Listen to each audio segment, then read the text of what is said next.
The sound of Wycliffe's country. DCR, the channel you want to listen to.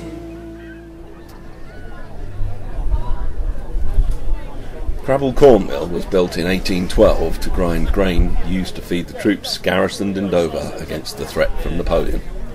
Although mothballed in the late 1890s, the mill is now owned and operated by a registered charity, the Crabble Corn Mill Trust, and is kept open and operated throughout the year entirely by volunteers.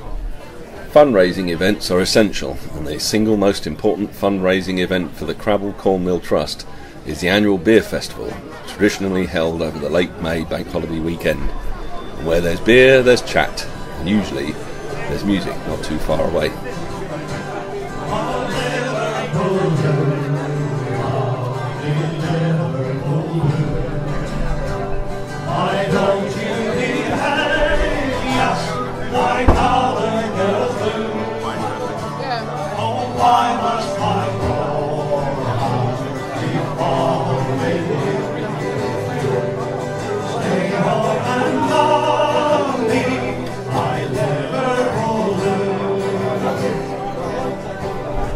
This year the Crabble Mill Beer Festival offered 53 real ales and 17 ciders and was very much a showcase for Kentish produce, with every one of the ales and 15 of the ciders being produced within Kent, and with names such as Gravesend Guzzler, Powder Monkey, Canterbury Jack and Miller's Mirth, while over in the cider bar you could sample Lemon Moon, Lunatical and of course Impaired Vision Perry. Unlike the Winter Beer Festival though, only one of the ales on offer at Crabble was over 5%, and a joint venture by Gads of Ramsgate and Whitsan of Canterbury, named Lo and Behold, came in at only 2.8% in a bid to brew good-tasting beer and still meet the minimum requirements of the government's proposed reduced duty on reduced-strength beer.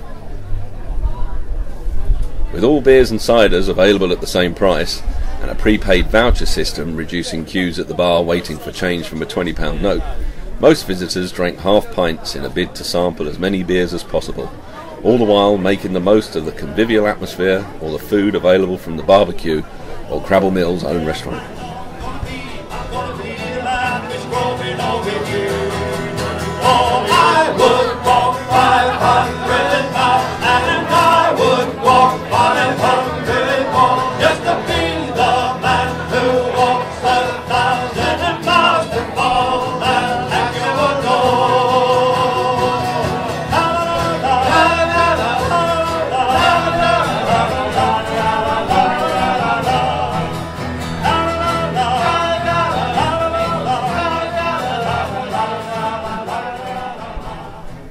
There are an ever-increasing number of breweries based in Kent, more than for many a long while, possibly as long as 50 years, and the anticipated 1,200 visitors to the Crabble Beer Festival 2011, built on what was achieved last year, and only served to make a very firm mark on the calendar for 2012. What better way to toast the Queen's 60th Jubilee than with locally brewed Kentish beer or cider? But please, do remember to drink responsibly. See you at the bar.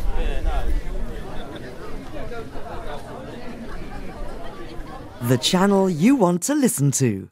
Dover Community Radio.